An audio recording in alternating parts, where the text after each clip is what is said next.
Mi nombre es Jorge Cohen, yo soy médico.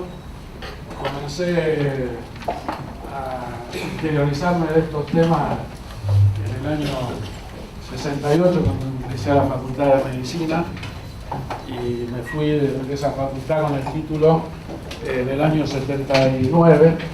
A partir de ahí hice clínica, terapia intensiva, y tuve, no sé si la suerte o no, de presentarme al primer concurso de la materia Medicina y Sociedad en el año 85, con recuperada democracia, con la profesora María del Carmen Troncoso, que se fundó la Cátedra de Medicina y Sociedad, y tuve la suerte de ganar en ese momento el concurso de profesor adjunto de la cátedra, y ahí empezamos a transitar científicamente y a conocer en profundidad el paradigma de la salud colectiva, la medicina social.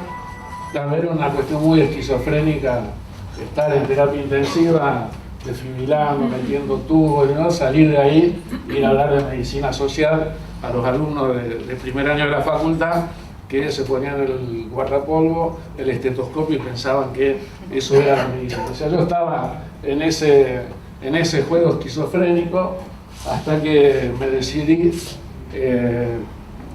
porque choqué con la ambulancia cuando íbamos a buscar un paciente, me decidí que definitivamente tenía que cambiar la terapia intensiva y la emergencia, y me metí en el tema de la salud de los trabajadores, y ahí estamos. En este momento dirijo la carrera de medicina del trabajo en la Facultad de Medicina de Rosario. Para empezar, me gustaría plantear que hay tres ideas centrales en el marco del movimiento de la salud colectiva o medicina social latinoamericana, que constituyen la base del nuevo paradigma en materia de salud de los trabajadores y de salud en general.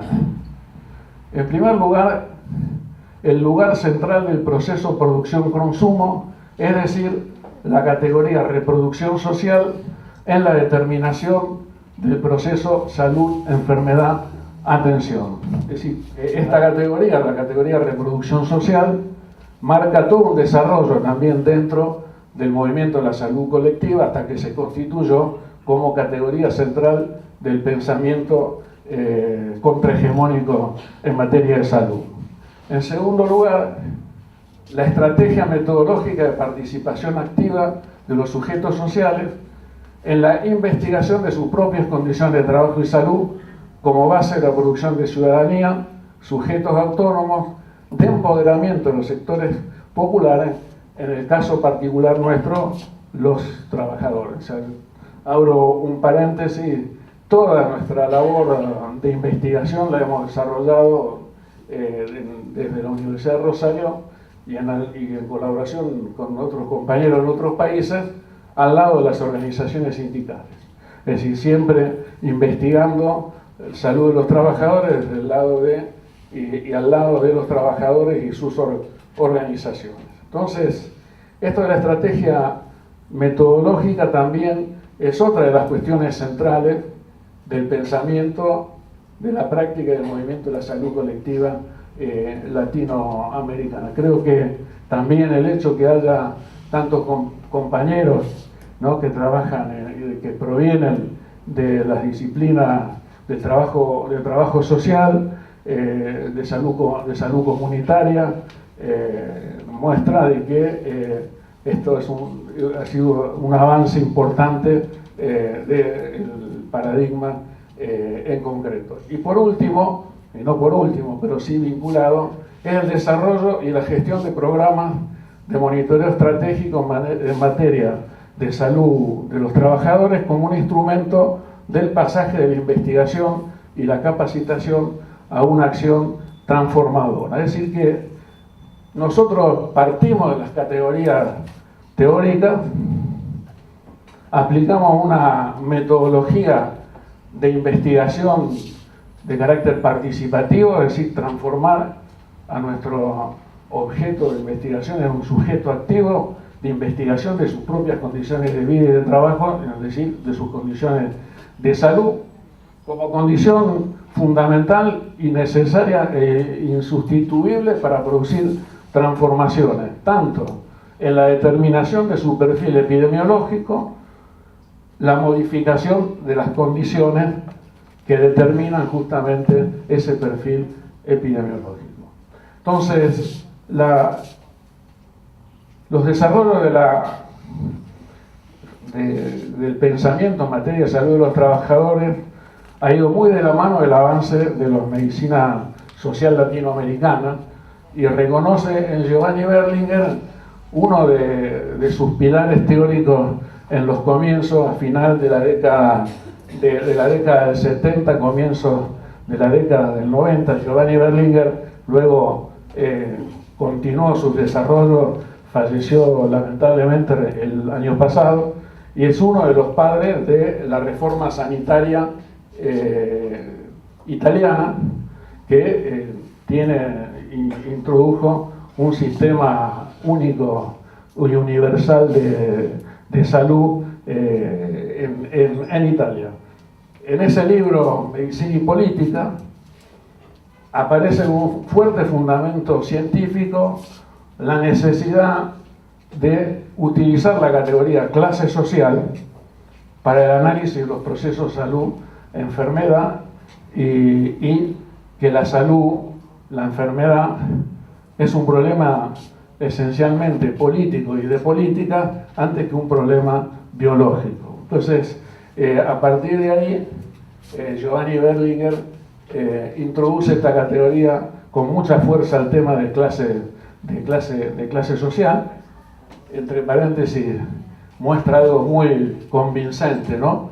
En ese libro, que cuando se hizo una huelga médica prolongada en Italia justamente para la reforma del sistema sanitario, que duró un tiempo largo esa huelga, se registró los índices de menor mortalidad en la historia de Italia. Quiere decir que los médicos, evidentemente, para resolver los problemas de salud no somos ni esenciales ni fundamentales. Lo hemos visto también acá en la Argentina. Un pilar teórico fundamental, digamos, que si ustedes quieren profundizar en este tema y en los conceptos de la medicina social, lo constituye Juan César García, que seguramente ustedes sabrán, es uno de los padres fundadores de la corriente de la medicina social latinoamericana, también fin del 70, comienzo de los 80, y Juan César García escribe un artículo que se llama La categoría Trabajo en Medicina, que es un artículo también fundamental, inclusive para aquellos compañeros que quieren profundizar en el tema de salud de los trabajadores, porque nos enseña a abordar desde dos lugares, es decir, el tema de la salud del trabajo. Por un lado, analizar cómo se desgasta la fuerza de trabajo en función del valor de uso que tiene la fuerza de trabajo viva del trabajador, y por otro lado también mirarlo desde la perspectiva del valor de cambio de esa fuerza de trabajo, que genera perfiles diferenciales de acuerdo a qué modalidad productiva en el sistema capitalista estemos abordando. Yo eso, al final de esta parte, voy a profundizar esta cuestión, es decir, de los distintos perfiles de desgaste que tiene la fuerza de trabajo del trabajador en función de cómo está implicado en el proceso de trabajo. Este artículo lo pueden encontrar en internet, fue publicado en los cuadernos médicos sociales de la Asociación Médica de Rosario, creo que es el número 30 y algo, porque el número 21 es el primer artículo de Asa Cristina Laurel que llegó a la Argentina justamente en los cuadernos médicos sociales. El artículo de Juan César García lo encuentran también en la página web de la Universidad de Lanús, en el grupo de Miriam Blosco y Cecilia Roth, que es el núcleo de salud de los trabajadores en la Universidad de Lanús. Ahí está ese artículo que para mí es fundamental. Un lugar importante en el desarrollo del paradigma de la salud colectiva, sin duda, yo diría que el segundo de las tres grandes patas teóricas que tiene el movimiento de la medicina social latinoamericano, lo constituye Asa Cristina Laurel. Asa Cristina Laurel le introduce, además de la categoría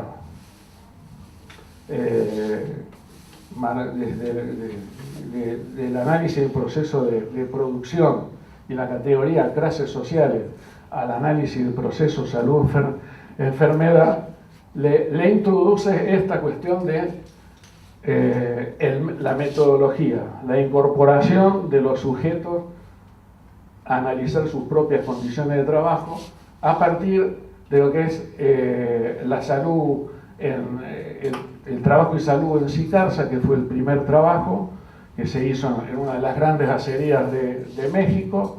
Ahí Cristina Laurel introduce lo que era el modelo obrero italiano.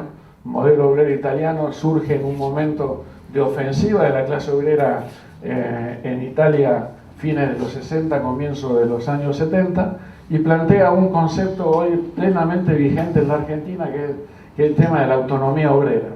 Cómo recuperar el control del proceso de producción por parte de los trabajadores, que había sido expropiado por el capitalismo, tanto en el saber hacer como en la propia fuerza de trabajo, a través del taylorismo y posteriormente el fordismo, como a través de esta metodología del modelo obrero se plantea una estrategia de investigar sobre las propias condiciones de trabajo para poder recuperar la dirección del proceso de producción y por lo tanto el manejo, recuperar la dirección de las condiciones de vida y dirigir la salud por parte de los trabajadores. Sergio Arouca, que es la tercera gran referencia en la salud colectiva, junto con Jaime Brel y Juan Zamaja, introducen la categoría reproducción social como una de las categorías centrales en el análisis del proceso salud-enfermedad-atención, entendiendo que simultáneamente en la sociedad capitalista la producción es consumo y es reproducción de la fuerza de trabajo y es reproducción del capital. Por lo tanto, supera la visión que venía desarrollándose de analizar exclusivamente uno de los dos binomios, que era el momento de la producción que analiza Cristina Laurel y Juan César García.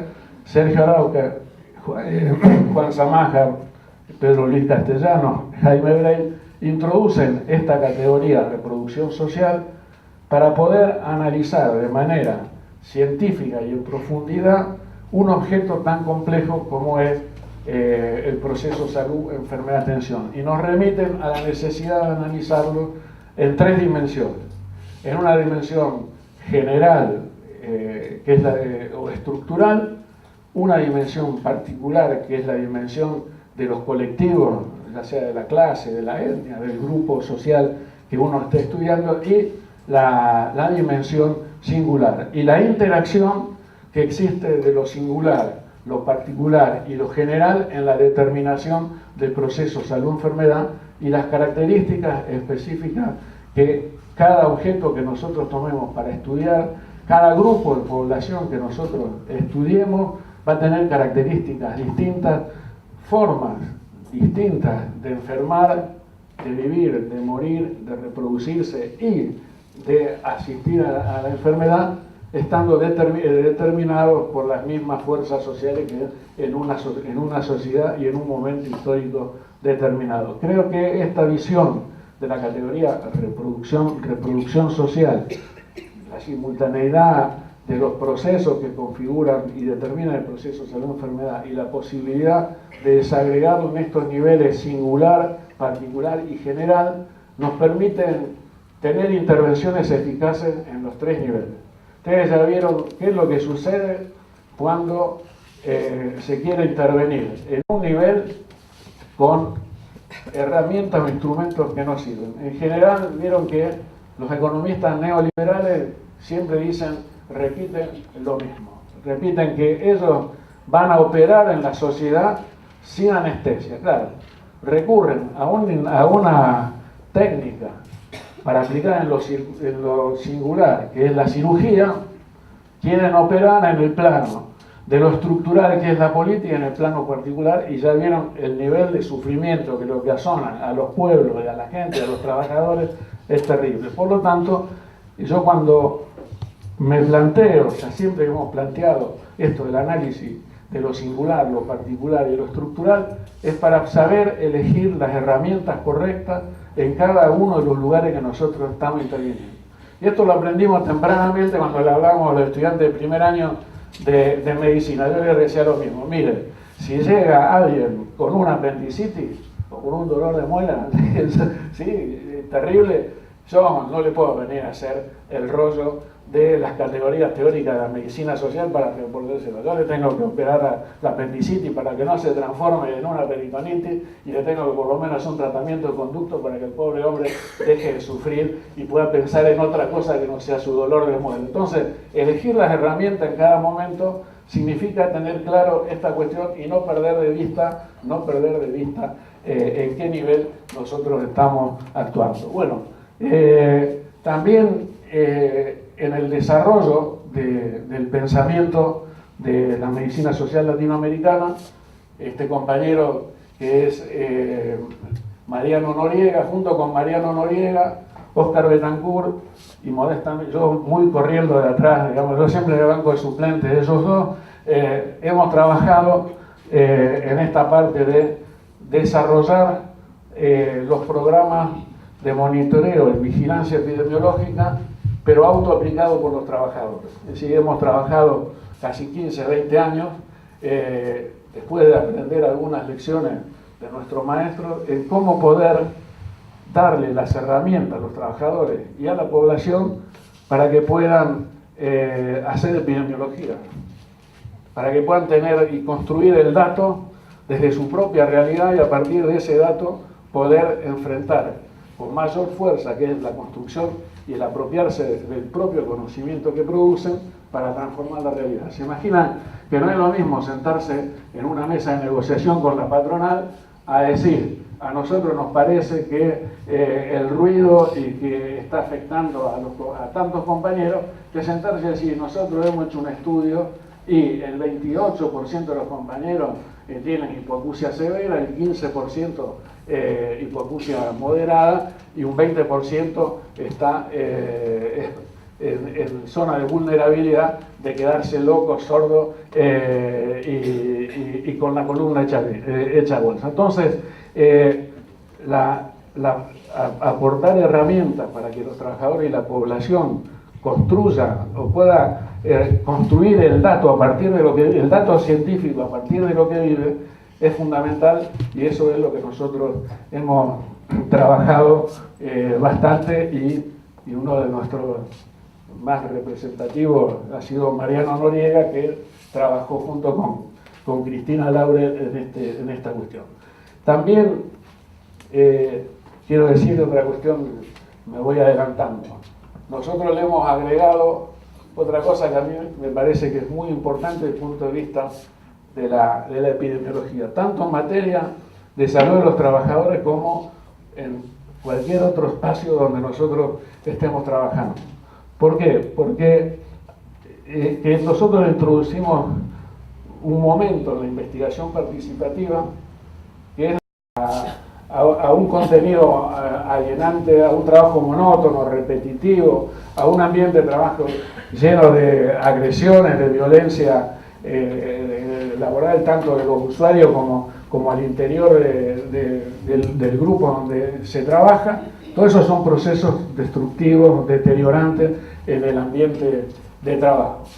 A una mala alimentación, mal descanso, a una sexualidad paupérrima, a llegar todos los días a la casa, imagínense, llegar todos los días uno a la casa y dicen con el sueldo de mierda que tenés, para eso te recibiste de médico, odontólogo, psicólogo y no alcanza para nada, encima te tirás en la cama y yo tengo que ir a buscar al chico a la escuela y te prendés a la televisión a ver el fútbol y yo, qué sé yo, mi vieja, si ese medio limón con el que nosotros vivimos nos hace la vida imposible en el ámbito familiar y encima no vamos a ningún lado, no participamos de ninguna movilización del sindicato, de ninguna organización social y nuestra vida transcurre llena de malas condiciones de trabajo y en un ambiente familiar y social, esos son procesos destructivos.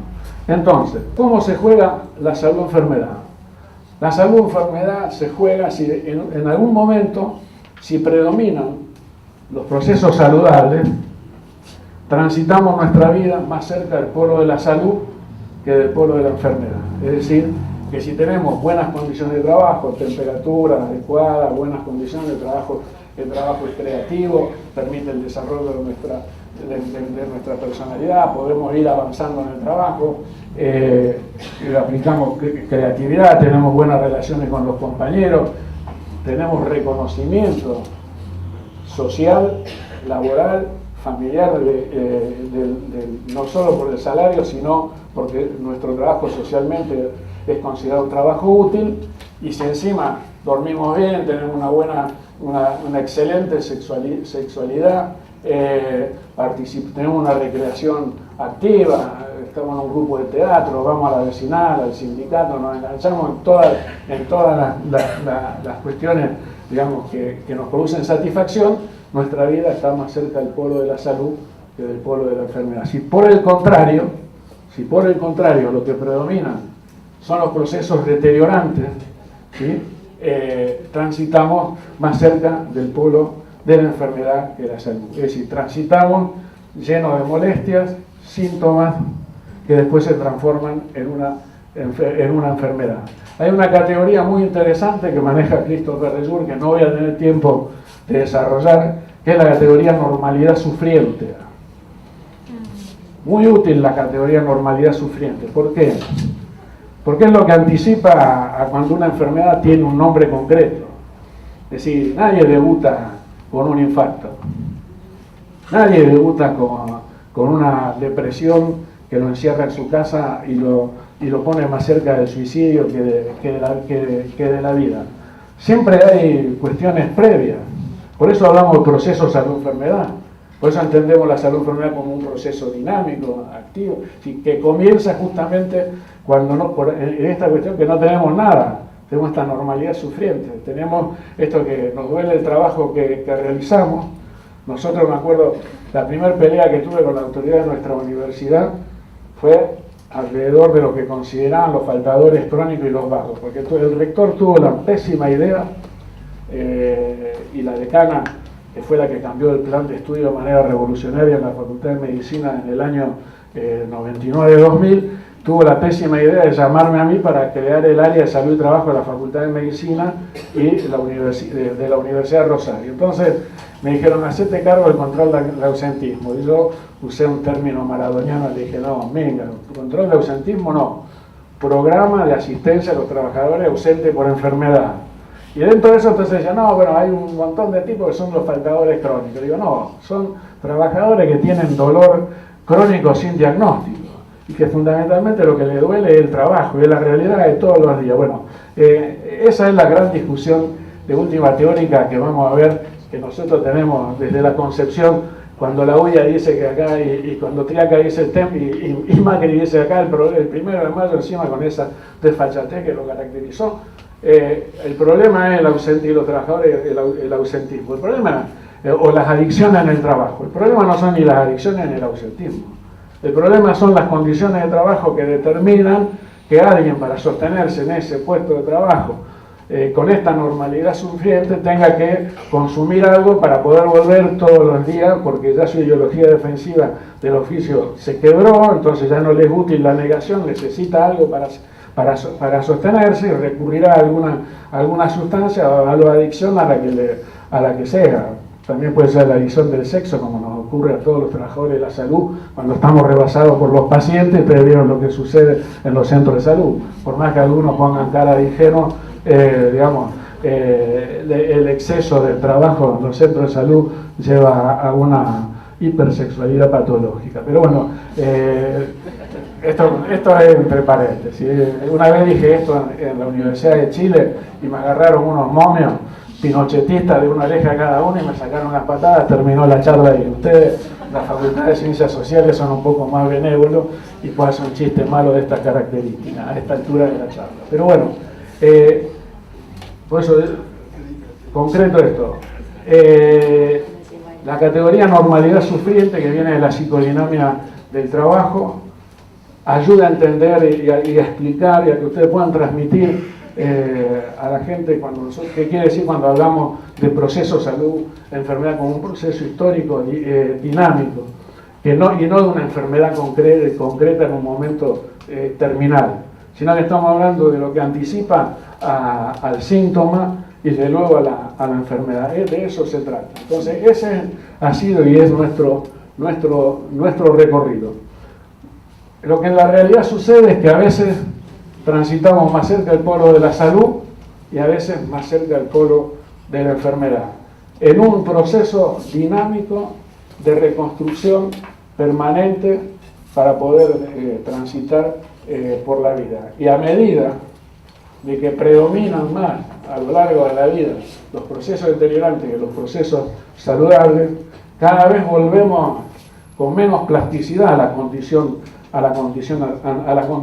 anterior.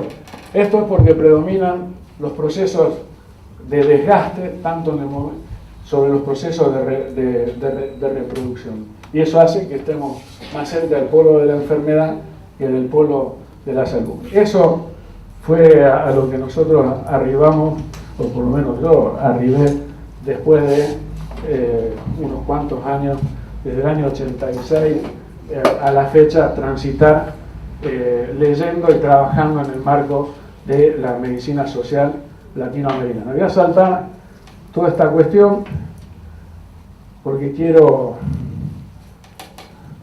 que es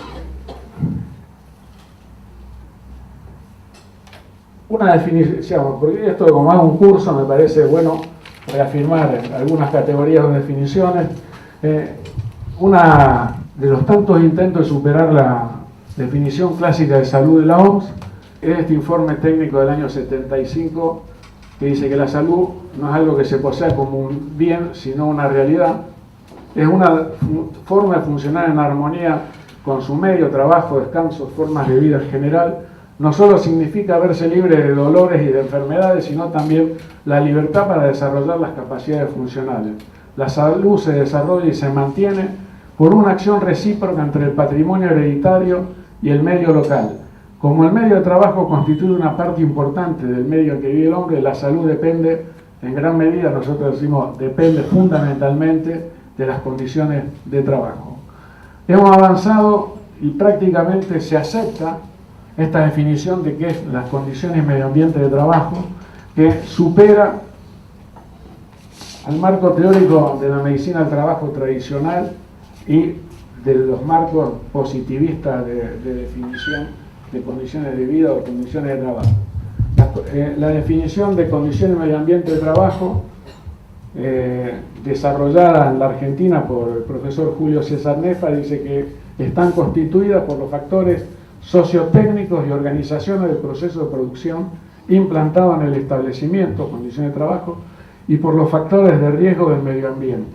Constituyen las exigencias, requerimientos y limitaciones del puesto de trabajo, cuya articulación sinérgica o combinada da lugar a la carga global de trabajo. Es asumida, asignada o impuesta a cada trabajador, provocando de manera inmediata o mediata efectos directos o indirectos, positivos o negativos, sobre la vida, salud física, psíquica o mental de los trabajadores. Se dan cuenta que incorporan lo fundamental de lo que es el proceso de producción, no solo las condiciones que derivan de los riesgos físicos o químicos, sino que incorpora lo que ahora se denomina los riesgos psicosociales, es decir, todo aquello que deriva de la organización, el contenido y la división del trabajo, y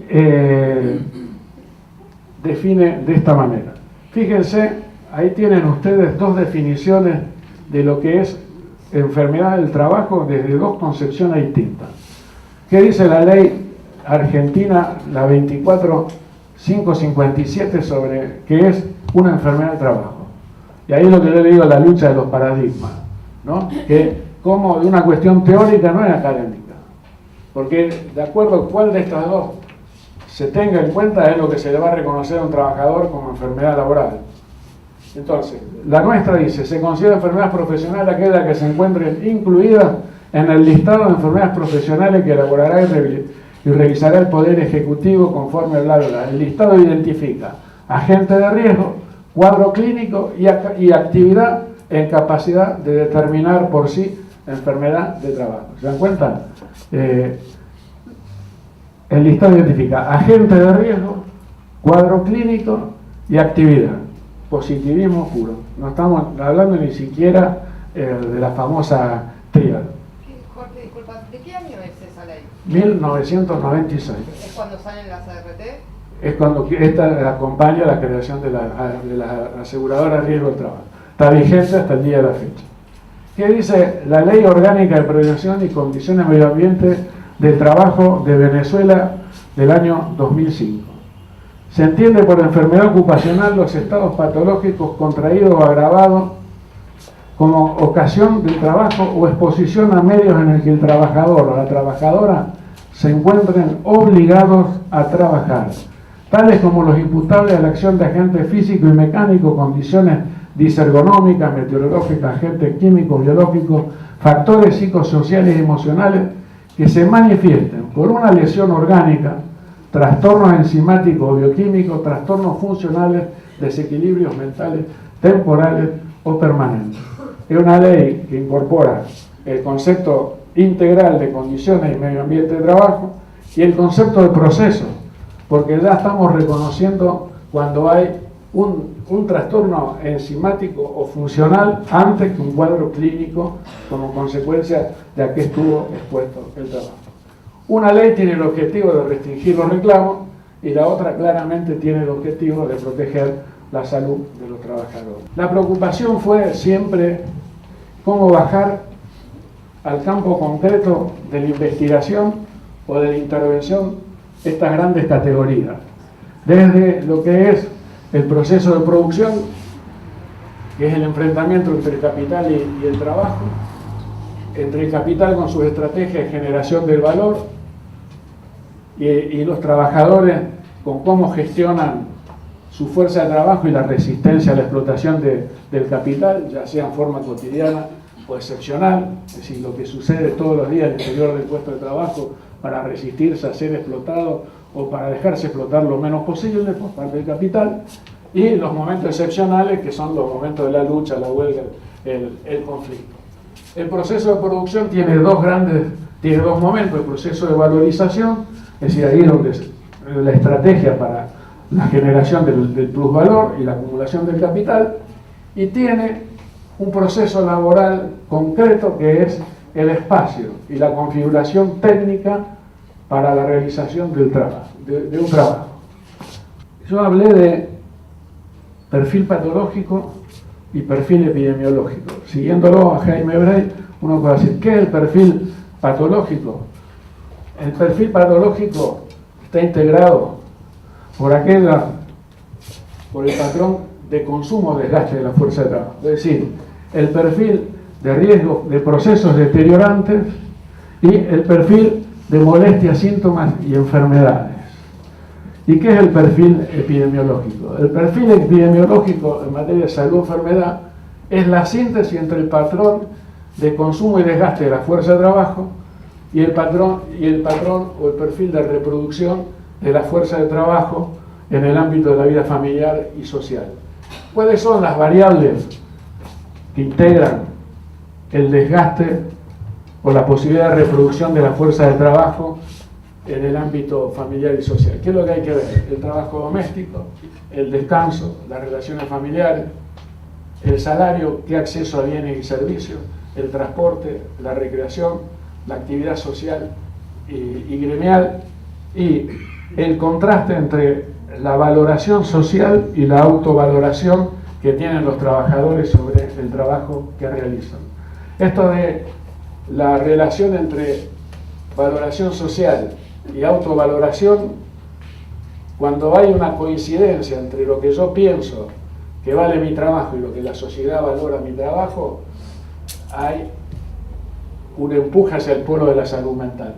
Cuando se produce una decisión, cuando hay una contraposición entre la importancia que el grupo de trabajadores le da al trabajo que realiza y la desvalorización social que tiene el trabajo, se abre la puerta al deterioro de la salud mental. Es lo que pasa con todos los docentes, con la mayoría de los trabajadores de la salud en el campo que estén en el día de hoy.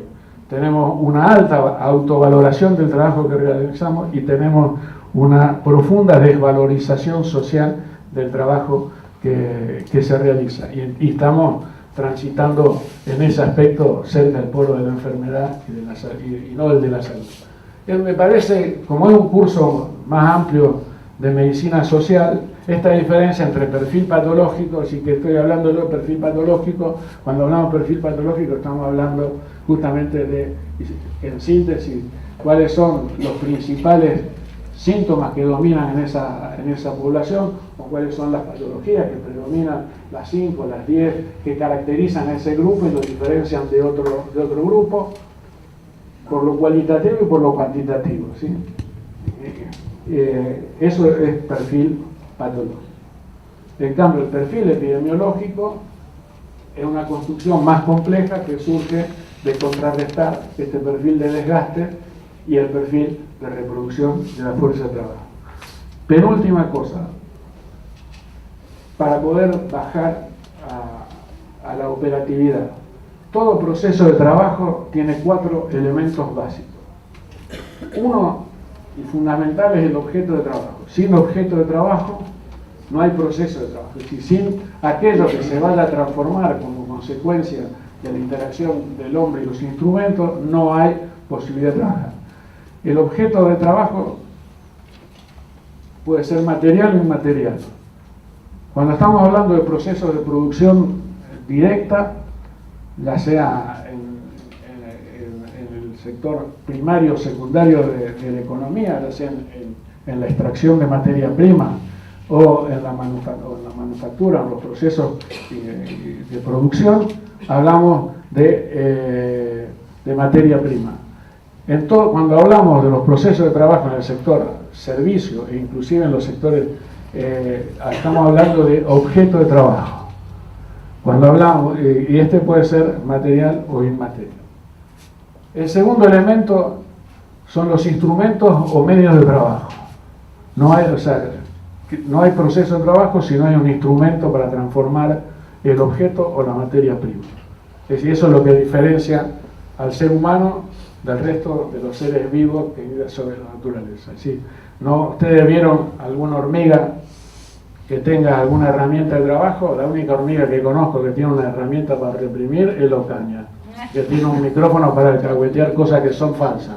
Pero después no conozco ninguna hormiga que tenga un serrucho para cortar y para hacernos mierda del jardín, las plantas y lo demás. La hormiga tiene en su código genético un ciclo que lo repite sin ningún instrumento, y la abeja, ustedes vieron, vienen, hacen siempre la misma tarea. En cambio nosotros difícilmente repetimos siempre lo mismo, y cuando transformamos con instrumentos de trabajo. Inclusive los trabajos abstractos. Creamos encuestas, creamos software para poder realizar un trabajo, una transformación de un objeto inmaterial de trabajo. El cuarto elemento, sin el cual tampoco hay trabajo, es el trabajo humano o la actividad humana en sí. Es decir, pueden estar los objetos de trabajo, pueden estar los instrumentos de trabajo, pero si no hay un hombre o una mujer que los ponga en contacto e inicie un proceso, no hay trabajo. Y el cuarto elemento es la organización, el contenido y el contenido del trabajo. Es decir, el trabajo es una actividad esencialmente social porque, digamos, se realiza desde la concepción hasta la realización de la mercancía, se realiza en el marco social, y para realizar cualquier trabajo es necesario una organización de los ritmos, de los tiempos, de qué tarea realiza cada uno. De estos 4 elementos, y no de la nada, derivan los procesos deteriorantes y los procesos saludables. Son los mediadores entre 2 procesos complejos. Nosotros cuando analizamos procesos de producción y procesos de salud-enfermedad, estamos analizando 2 procesos complejos. Uno, el proceso de producción, el proceso de trabajo, y otro, el proceso salud-enfermedad. El mediador entre la salud-enfermedad y el proceso de trabajo son justamente los procesos deteriorantes y los procesos saludables, que derivan del objeto de los medios, de la actividad y la organización del trabajo. Eso es lo que nos diferencia fundamentalmente desde el punto de vista teórico de la medicina, del trabajo tradicional, del positivismo en medicina y en salud, de que entendemos 2 procesos complejos y cuáles son las mediaciones que lo determinan. Y entonces nosotros nos fijamos siempre cuáles son las manifestaciones tempranas subclínicas de alteración de la salud, los síntomas, las molestias, cuáles son las enfermedades y cuáles son las manifestaciones saludables. Nosotros estamos trabajando mucho en este momento con los trabajadores de todas las ramas en que puedan identificar justamente cuáles son los procesos saludables. Siguiendo a Pedro Luis Castellano y a Jaime Brey, y esto de que la salud-enfermedad transcurre en 3 dominios, el dominio general, particular y singular, ¿no es cierto? Nosotros vemos esta cuestión en el nivel particular. ¿Qué es lo que hay que analizar? ¿Cuáles son las formas típicas de imposición y exposición a los procesos que deterioran a la salud o los procesos posteriores? Es decir, hay formas típicas de que la patronal te impone estar expuesto a determinadas condiciones de trabajo, y hay formas típicas de protección de los trabajadores. Todo grupo, y esto es una de las lecciones primeras que nosotros aprendemos de la medicina social latinoamericana, todo grupo siempre desarrolla una estrategia para defender su salud y para repararla. Desde los tiempos más remotos del surgimiento de la sociedad hasta ahora, desde la forma más simple y más mágica hasta la forma más sofisticada, siempre todos los grupos desarrollaron formas típicas de protección para su salud. Y entonces hay un contraste entre las formas típicas de imposición y estar expuesto y las formas de protección. Y lo mismo a nivel singular. Si yo identifico y construyo un perfil de procesos saludables, ¿qué es lo que estoy haciendo? Promoción de la salud. Si yo identifico y construyo el perfil de procesos deteriorantes de la salud, lo que estoy haciendo es prevención. Y a mí siempre me quedó esta cosa de que se habla de manera muy confusa entre qué es prevención y qué es promoción de la salud. Entonces, para mí me resultó muy útil en el campo de la salud de los trabajadores armar un grupo homogéneo, juntar a los compañeros y decirles, bueno, primero, a ver, hagan un dibujo de cómo es la autoimagen que tienen ustedes de sí mismos, ¿no saben? Las cosas maravillosas que surgen, los grupos son recontra creativos, y me encontré, fíjense en esto, de tanto caminar, con los trabajadores judiciales de la provincia de Entre Ríos. Uno de los grupos construye su perfil, su autoimagen como un pulpo. Pucha, un pulpo.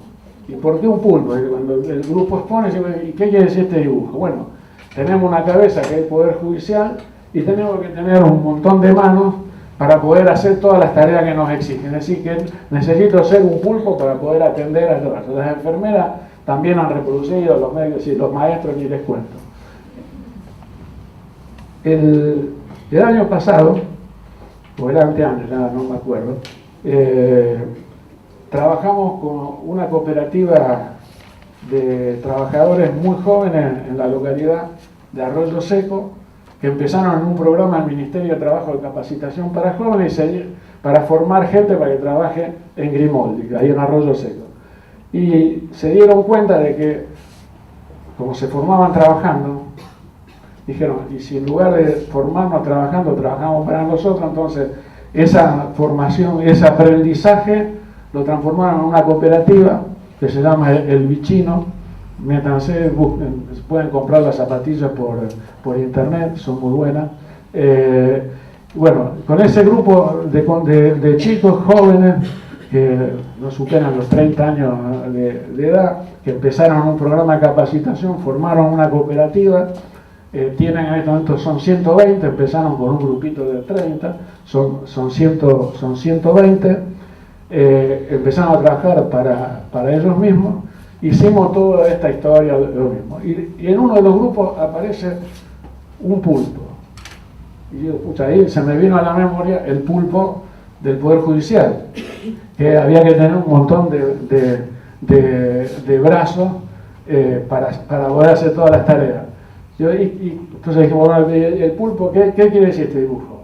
Somos un solo cuerpo y cada uno somos un brazo que vamos haciendo un colectivo. Es decir, un mismo dibujo, dos significaciones totalmente distintas. O sea, y aplicamos, no sé si alguno, hay un cuestionario que se llama cuestionario de Copenhague, el 21, ahora está el 22, que analiza los riesgos psicosociales en el trabajo. Lo hicimos con trabajadoras sociales, con el Colegio de Trabajadores Sociales de la provincia de Entre Ríos, y lo hicimos con estos chicos. Los resultados son totalmente diferentes. Es decir, la posibilidad de creatividad y de valorización en lo de la cooperativa, todo en verde. En las pobres trabajadoras sociales que dependían del Ministerio de Salud de la provincia de Entre Ríos, todo en rojo. Compañerismo, pim, pim, bueno, o sea que un mismo instrumento, un trabajo para uno mismo, da un resultado positivo y para los que trabajan para otro da un resultado distinto. Y entonces ahí siempre estamos haciendo esto, construir los perfiles protectores, porque de acá surgen las acciones, o sea, cuáles son aquellas cosas que generan bienestar, satisfacción, que tengo que potenciar, y entonces ahí estoy promoviendo salud. Estoy tirando para el polo, estoy haciendo efectivo el esquema de que la gente vaya hacia el polo de la salud. Y prevención es decir, cuando identifico todos aquellos elementos en el ámbito del trabajo, en el ámbito familiar y social que son deteriorantes de la salud, acá estoy haciendo prevención. Es decir, peleo para eliminarlo. Peleo sobre la determinación social del proceso salud-enfermedad.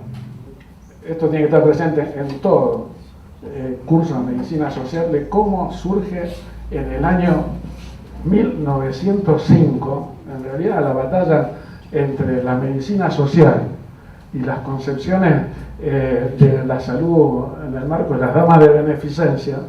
Su primer gran enfrentamiento político-social ocurrió en Rosario en el año 1905, alrededor del Hospital Carrasco Rosario. Se había inaugurado el Hospital Carrasco, las damas de beneficencia hacían una fuerza terrible por apropiarse, manejaban el hospital provincial, el hospital centenario, querían apropiarse de ese nuevo hospital, que en realidad era un lazareto, o sea, era un viejo lazareto transformado en hospital. Ahí, inclusive, fíjense cómo era el lazareto, que nosotros en el año 70, durante la década del 70, los casos de lepra, íbamos ahí porque ya había sido eliminada la lepra, no era un problema, estaba ahí. Pero ¿qué pasó? En el año 1905 las damas de beneficencia le imponen a Rosario una acción para recaudar fondos. ¿Quiénes son los primeros que se anotan? Ellos. Los niños del colegio inglés. En cambio nosotros, nacidos en 1889 en los talleres ferroviarios, nos convocan.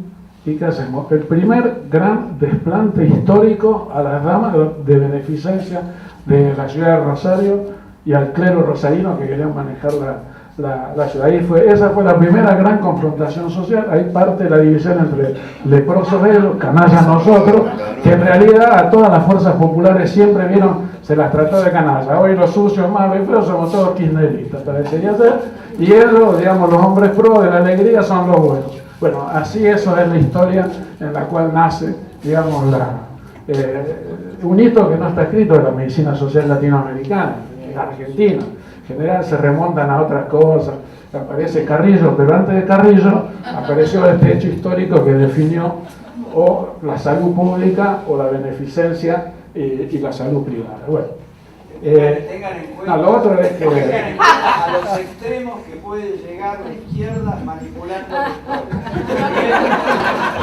Y el Che Guevara era hincha de Central, ni toda esta historia es cierta, es una típica canallada. Y me retiro del... esa es la esencia de ser un canalla. Ellos siguen despotricando y todo el mundo sabe que el Che era de Central, pero bueno, ¿qué va a hacer? Y lo inmortalizó el médico Fontana Rosa, pero bueno, ¿qué va a hacer? Estamos en estas dos situaciones, ¿no? Es decir, que por un lado aún coexiste, porque no han podido destruir todo, lo que fue el desarrollo y el avance importante de los trabajadores, sus organizaciones, su empoderamiento, al punto tal que el desarrollo, o sea, hubo un proceso de reindustrialización en la Argentina. Van a ver ustedes cómo, ahora cuando mostremos algunos datos que deberían ser utilizados más, tuvimos un desarrollo muy importante del proceso de reindustrialización hasta llegamos, digamos, al desarrollo de ARSAT 1, 2 y 3, digamos, en un punto, yo diría, culminante de la combinación de este proceso democrático, el desarrollo científico, tecnológico, de industrialización, hacia donde avanzábamos, y eso se corta abruptamente y terminamos en esto que es la extraordinaria movilización del 29 de abril, teniendo que salir a defender como cuestión fundamental el empleo y a pelear por la ley de emergencia nacional, de emergencia ocupacional, que fue vetada. Sí, en esa situación nos encontramos. Tener que defender, sostener el proceso de reindustrialización que generó nuevos problemas desde el punto de vista de la salud de los trabajadores. ¿Por qué? Porque se intensificaron los ritmos de trabajo, porque se introdujeron nuevas tecnologías, hubo cambios en los objetos de trabajo, hubo cambios en los instrumentos de trabajo, hubo cambios en la organización y división del trabajo, y empezaron a aparecer nuevos modelos productivos que iban sembrando las bases para sustituir una economía centrada en lo financiero y en el capital globalizado por una industria nacional, o sea, sentada en las pequeñas y medianas empresas, y un desarrollo importante que arrancó como expresión de resistencia y un salto cualitativo a la década neoliberal, que fueron las empresas recuperadas y todo lo que es el desarrollo potente que tuvo la economía solidaria en la Argentina, que llegó a ocupar casi un 10 a un 12% de la mano de la fuerza de trabajo argentina, estaba en las empresas de tipo cooperativo, economía solidaria y demás. Entonces surgen nuevos y viejos problemas. Problemas vinculados a cómo se desgasta la fuerza de trabajo, donde coexisten, como Silvio se anticipó a decir, modos y estrategias de producción atrasados. Es decir, tenemos que en el campo todavía, y la zona donde nosotros vivimos, en las afueras de Rosario, una zona de quinta, de economía familiar y demás, ustedes ven todavía que hay trabajadores rurales de las pequeñas producciones empujando arados de mano o detrás de un caballo, y al lado, a 50, 30, 20 kilómetros, hay un tipo que maneja un tractor que tiene banderillero satelital, siembra directa, aire acondicionado, GPS, junto con un boliviano, con un correntino que corta a mano lechuga, tomate, raicheta, remolacha, etc. Y al lado, a pocos kilómetros, con la última punta de tecnología, están levantando pala, soja, y encima te la llevan a las acopiadoras, generando nuevos problemas. de salud y de trabajo, nuevas formas de utilización, nuevos modos, o sea, modos distintos de desgaste.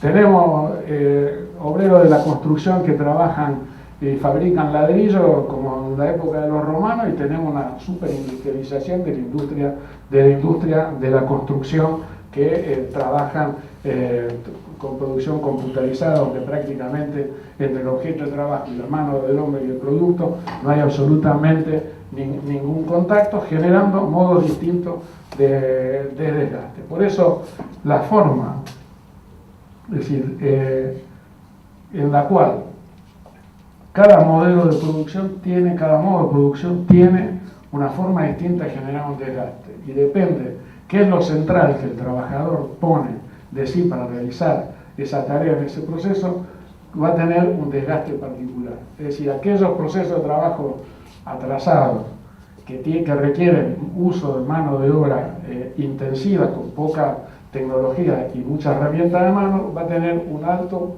desgaste osteomuscular y va a ser lo que va a predominar en su perfil patológico. Mientras en aquellos procesos tayloristas o fordistas, donde hay una cinta de producción, proceso de trabajo continuo, es decir, donde se utiliza una parte del cuerpo y donde el ritmo de trabajo y el contenido ha sido expropiado, va a haber un desgaste mixto, con predominio de patología de tipo psicosomática, y aquellos procesos de trabajo donde el objeto de trabajo es otro sujeto, como en el caso de los trabajadores de la salud, los maestros, los trabajadores del poder judicial, aquellos que trabajan en los medios de comunicación, donde el objeto de trabajo es inmaterial, es tomar un hecho y transformarlo en una noticia, de aquellos que trabajan en la ciencia, la tecnología y demás, que trabajan el centro de lo que aplican para hacer la tarea, su estructura psíquica y su aparato mental, y entonces lo que más se desgasta es el aparato y los problemas de salud son de tipo psíquico. Entonces, esto es un poco lo que nosotros en la Argentina tenemos, todo eso, juntos y simultáneos. Si ustedes dicen qué es lo que predomina hoy en el perfil epidemiológico de los trabajadores, hay tres grandes problemas. Y en primer lugar, hay un altísimo deterioro de la salud mental de los trabajadores, ya sea porque los procesos de trabajo dominantes son de carácter inmaterial, están en el sector servicio o en el sector financiero, en el sector de la producción de subjetividad, en los medios de comunicación de punta, o en empresas donde lo que fundamentalmente se requiere trabajo intelectual, generan un altísimo desgaste psíquico y entonces predomina.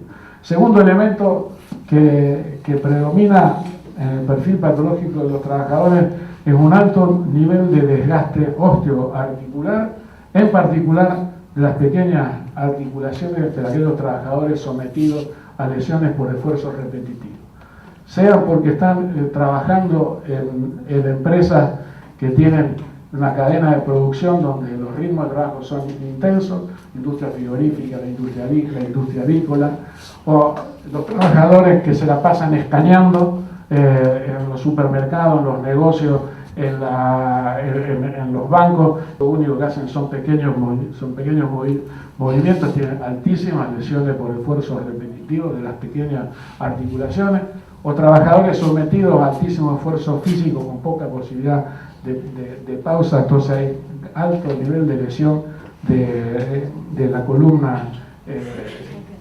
vertebral, hernia de disco lumbar y cervical, que por suerte desde el año 2012 logramos que se reconozcan como enfermedad del trabajo, junto con las varices y las hernias, que desde el 96 habían sido eliminadas como enfermedades laborales. Y tercero, gran problema que aparece en el perfil patológico de los trabajadores de la Argentina es el cáncer ocupacional. Escondido, tapado, no reconocido, atribuido a que eso se produce fuera del mundo laboral, etc. Por suerte logramos hacerle un poco de cosquillas, molestar un poco a la Shell en ese breve paso que hicimos por la Superintendencia de Riesgo del Trabajo, donde se la condenó por un caso de cáncer de pulmón, y querían esconder 63 trabajadores a través de haber hecho mal los exámenes periódicos. Los obligamos a hacer el examen médico periódico en la UBA y se estableció que había sobre 64, 36 trabajadores con lesiones precancerosas por exposición a asbesto. Le metimos como 7 multas y por suerte logramos que se le quite el autoseguro a la SED. Todo eso antes de que el gerente general de la SED vaya a ser ministro de Energía. No sé ahora qué es lo que pasa. Bueno, esa también es una de las razones por las cuales... No, yo agregaría un cuarto, que es el efecto de los agroquímicos en la salud de la población. Yo agregaría ese porque realmente el monocultivo... Bueno, son la exposición a glifosato, la exposición a los agroquímicos producen cáncer, malformaciones congénitas, son los dos problemas. Todo tipo de enfermedades crónicas y lo que pasa es que abortos. Como los síntomas de estas enfermedades, la enfermedad constituida aparece mucho tiempo después, en general cuando el trabajador la tiene ya no está trabajando más en ese lugar, y como el riesgo no fue denunciado por la patronal, nunca le hicieron un examen médico periódico obligatorio, cuando aparece, queda tarde, pero cuando aparece todavía la gente está trabajando, es muy difícil, de acuerdo al listado de enfermedades profesionales y a las trampas que hacen la ART y los empleadores, que a los propios trabajadores se reconozcan. Entre las cosas que voy a mostrar, porque uno de los puntos es que existe en la Argentina un ocultamiento jurídico epidemiológico de la enfermedad profesional. Y lo que quería, perdón, una cosa chiquita, lo que quería agregar es que yo vivo en una zona agrícola-ganadera, soy docente de una escuela rural también y de adultos, y lo que veo es, o lo que vi este año, es que todos los dueños de los campos toman trabajadores que no son del lugar. Santiago del Estero, Corrientes.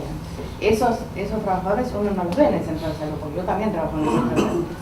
Esos trabajadores no van al circuito de las salas de atención primaria. Son toda gente del interior. De todas maneras, el 70% de la enfermedad profesional, 70% de la enfermedad profesional se diagnostica fuera del sistema de riesgo de trabajo. Se diagnostica en el hospital, centro de salud o la obra social de los trabajadores. Y ese es un gran problema.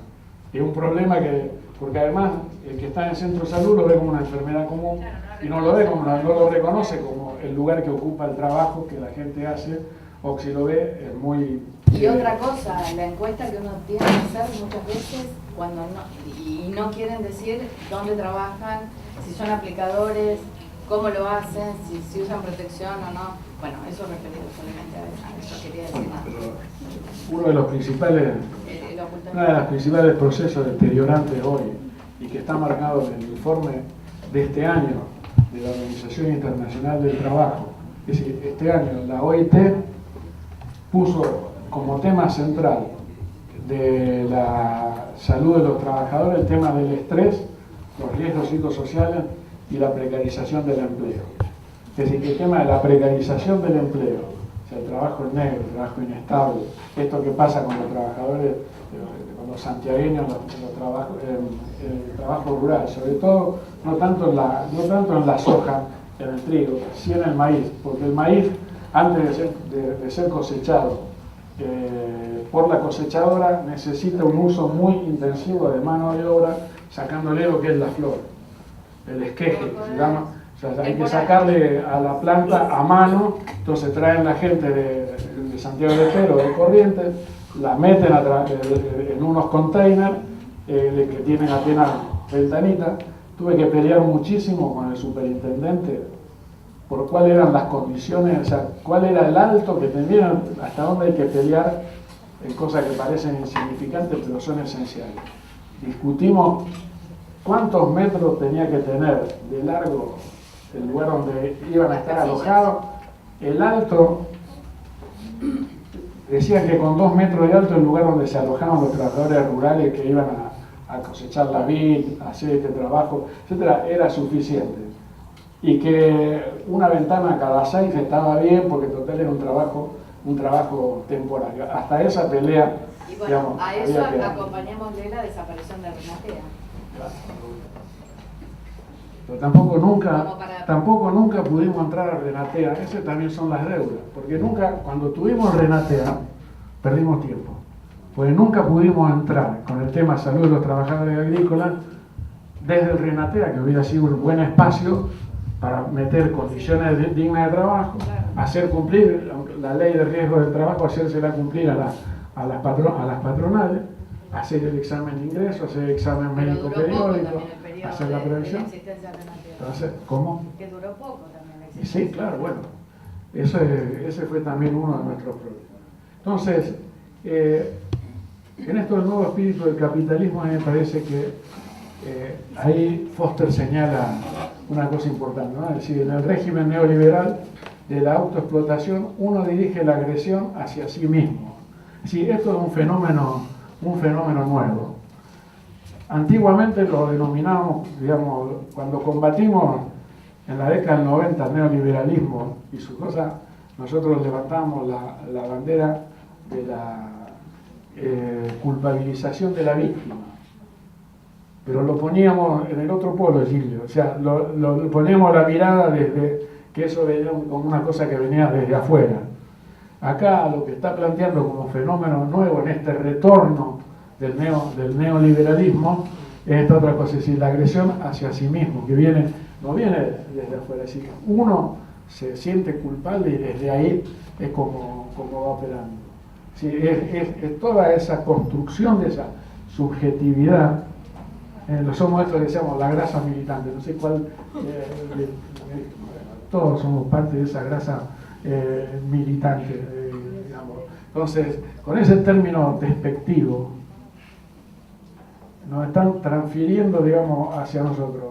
Estamos los resistentes y están los que se autoculpabilizan, están los que no pueden desarrollar ese mecanismo para sobrevivir a esta cuestión. Entonces esta autoagresividad nos convierte al explotado en un revolucionario, sino en un depresivo. Es decir, que lo hemos vivido en el comienzo en los meses de diciembre, en los meses de enero, en febrero. Yo diría que hasta ese punto de inflexión que fue el 29 de abril, buena parte de esta depresión colectiva como consecuencia de esa ola de despido que parecía que era imparable, apareció. Bueno, hoy este es un problema que tenemos que analizar, es un nuevo fenómeno, tenemos todas las herramientas, y una de las herramientas fundamentales es la lucha para que el movimiento obrero y el movimiento de salud haga que se reconozca en el plano de la legislación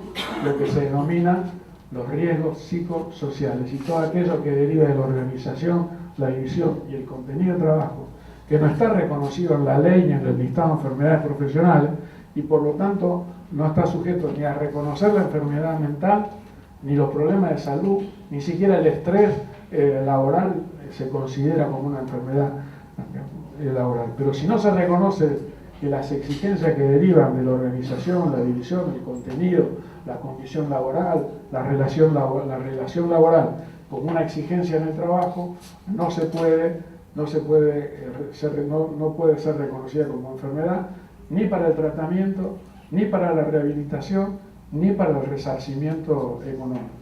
La indemnización, ¿qué es la indemnización por incapacidad laboral? ¿Qué es lo que está indemnizando? En realidad le están devolviendo al trabajador la cuota de plusvalía que se le llevó en eso que perdió de su fuerza laboral que ya no puede vender. Entonces eso está calculado en el capital, cuánto va a tener, y cuánto de esta cosa del biopoder del cuerpo que se apropia el capital del trabajador, se desgasta y se pierde. Es decir, no están haciendo otra cosa que devolver parte de esa cuota de plusvalía que no nos van a poder extraer, porque la que ya nos extrajeron no nos la devuelven, ese capital acumulado. Cuando te pagan la indemnización es lo que no vas a poder vender de tu fuerza de trabajo. Por eso el cálculo, fíjense que el cálculo de cómo se calcula la indemnización va en esa dirección. Antes de la ley 24577, ¿cómo se calculaba? Se calculaba se multiplicaba por un factor de ponderación de años que era 100. Después, ¿qué hizo Funes de Rioja? Dijo, no, a 65. ¿Por qué 100? Si un obrero se jubila a los 65. Entonces, cuando va en esa fórmula del porcentaje de incapacidad, por 100 salarios, ¿cuántos son, Silvio? Por 100 salarios, por la edad, si vos, en lugar de la edad, era 100, lo bajás a 65, que le da el trabajador pierde en la indemnización que se le da un montonazo de plata, un montonazo de fuerza de trabajo que ya no va a poder vender. Entonces, desde esa, nosotros tomamos el tema de la indemnización como es de esa, porque quiere decir que el capital te devuelva la parte de tu fuerza de trabajo que te expropió como salud perdida, porque es la fuerza que no vas a poder vender. No lo van a encontrar escrito en ningún lado porque todavía, lamentablemente, ni siquiera lo puse en un artículo. Pero es algo que vengo pensando de intervenir mucho como sindicato y de asesorar en este tema y de ver cómo se maneja y de discutir y de pelear en contra de la estigmatización de la industria del juicio que hace la UIA, las patronales, y que una parte también del Estado se enganchó en ese y hoy es dominante en el discurso oficial. Las tres primeras víctimas del modelo neoliberal que no fueron vistas como enfermedad, como muerte en el trabajo, son estos tres compañeros que murieron como consecuencia del despido y la inestabilidad. Nosotros hemos creado el Observatorio de Salud de los Trabajadores en la Universidad de Rosario, es una confluencia entre los que trabajamos el tema de salud del trabajo en la Facultad de Derecho, Medicina, Psicología, Ciencias Políticas y 28 sindicatos de la zona del área del Gran Rosario que veníamos trabajando y hemos unificado en un solo espacio. En la declaración que sacamos el 28 de abril, con motivo del Día Mundial de la Salud del Trabajo, rescatamos estos tres casos como los tres primeras víctimas del trabajo del modelo de la reestructuración neoliberal. La compañera que murió como consecuencia en una asamblea, que le habían comunicado el despido a ella y a su marido. El caso de la que fue a cobrar el sueldo y María Eugenia Vidal encontró que tenía 70 pesos en el cajero, y este compañero de ATE que tuvo que ir a justificar, llevar estaba operado en triple bypass y tuvo que ir de la Biblioteca Nacional, que tuvo que ir a hacer certificar su enfermedad, que el médico laboralista lo mandó antes de tiempo a que vaya y que en el camino se murió de un síncope cardíaco. Pero bueno, rescatamos la declaración de la OIT, que como les decía pone al estrés en el trabajo como un reto, es decir, que esto hoy ya no puede ignorarse. Y dice que frente a los importantes cambios en la organización del trabajo y las relaciones laborales, sube una mayor presión para satisfacer las exigencias de la vida laboral moderna.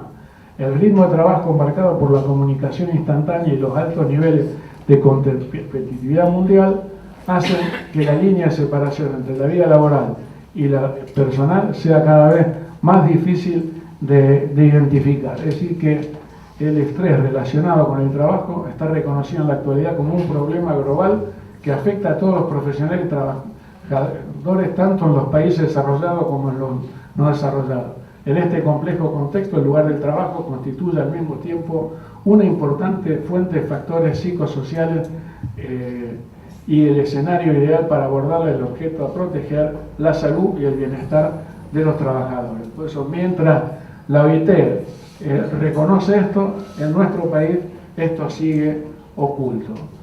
Vamos a desarrollar un poco este tema del ocultamiento jurídico de la enfermedad profesional, para que ustedes vean y podamos volver un poquito para atrás. Ahí tienen ustedes, fíjense, acá tienen la línea desde el año 1996.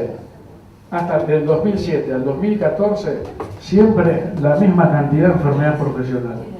El índice de enfermedad profesional va de 1.4 a 1.64. Es decir, ¿qué pasó en la Argentina que siempre se reconocen la misma cantidad de enfermedades profesionales? ¿Cómo puede ser? Y si vamos para atrás, nunca superó 2,5 el índice de enfermedad profesional con respecto a todas las denuncias. ¿Qué es lo que sucedió? Una cosa muy sencilla, como no solo se reconoce como enfermedad laboral lo que está en el listado de enfermedades profesionales, lo que no está en el listado profesionales no se reconoce como enfermedad profesional. ¿Y dónde se atiende? Ahí tienen ustedes. El 63,9% se atiende en el consultorio del hospital público, en la obra social, en el sanatorio, y solamente el 4,8% de las enfermedades profesionales se reconocen en los exámenes médicos periódicos que por ley tiene que realizar la RT y el empleador. Entonces hay un ocultamiento jurídico epidemiológico que viene de un tema fundamental, que es si figuran o no en el listado de enfermedades profesionales o no. Ahí tienen ustedes esto que yo les dije, me parece importante para la pelea política. Los que dicen de que la crisis del empleo, ¿dónde está la responsabilidad? Ahí tienen ustedes en rojo, desde el año 1996, que surgió la Ley de Riesgo de Trabajo, la cantidad de trabajadores que estaban afiliados al sistema de riesgo del trabajo. Y esto, la cantidad de trabajadores que hay hoy. Hoy hay 9.863.000 trabajadores. Y si ustedes ven, desde el año 2003 en adelante, esta curva crece y no deja de crecer. Lo mismo que desde el 2003 en adelante, la cantidad de empleadores que se incorporan al sistema. Es decir, que tenemos más trabajadores en blanco, menos desocupación, más trabajadores en el sistema de riesgo del trabajo. Esta curva desmiente categóricamente a todos los que hablan de que no hay hoy una emergencia laboral. Cuando uno ve de noviembre del 2015 a abril del 2016, se perdieron los 150.000 trabajadores registrados en el sistema, no están mal. No sé si vieron el artículo, salieron varios artículos que toman justamente este dato de la Unión de Aseguradoras de Riesgo del Trabajo para mostrar que sí, efectivamente, hay un problema del empleo en la Argentina. Para mostrar de que en realidad la salud de los trabajadores es un gran negocio al servicio de las aseguradoras de riesgo del trabajo, que recaudan algo así como el 10% del total de la masa salarial de la Argentina, que es un volumen, imagínense que lo que se aporta a la seguridad social, un 18% para jubilación y un 8% del aporte obrero a la obra social, y un 10% se lo lleva la aseguradora de riesgo del trabajo para financiar este sistema. Mientras que los accidentes de riesgo del trabajo desde el año 2003 y en particular del 2007 disminuyeron, no así los accidentes in itinere, pero sí los accidentes en general, las cuotas recaudadas por las aseguradoras de riesgo del trabajo aumentaron, y aumentaron la cantidad de días por los cuales los trabajadores de recuperación, duración media de las bajas por accidente de trabajo. ¿Qué quiere decir? Un tratamiento inoportuno, mala calidad de los tratamientos del accidente de trabajo, alta cuota de ganancia en un momento que disminuyen si hay una contradicción flagrante. Si disminuyen los accidentes, debería bajar la tasa del seguro. Es decir, esto ha ido a una de las fuentes de acumulación de capital. Tenemos que Nosotros estamos trabajando por revertir este sistema, cambiar la ley de riesgo del trabajo por una ley de prevención en salud de los trabajadores. Ese es el desafío.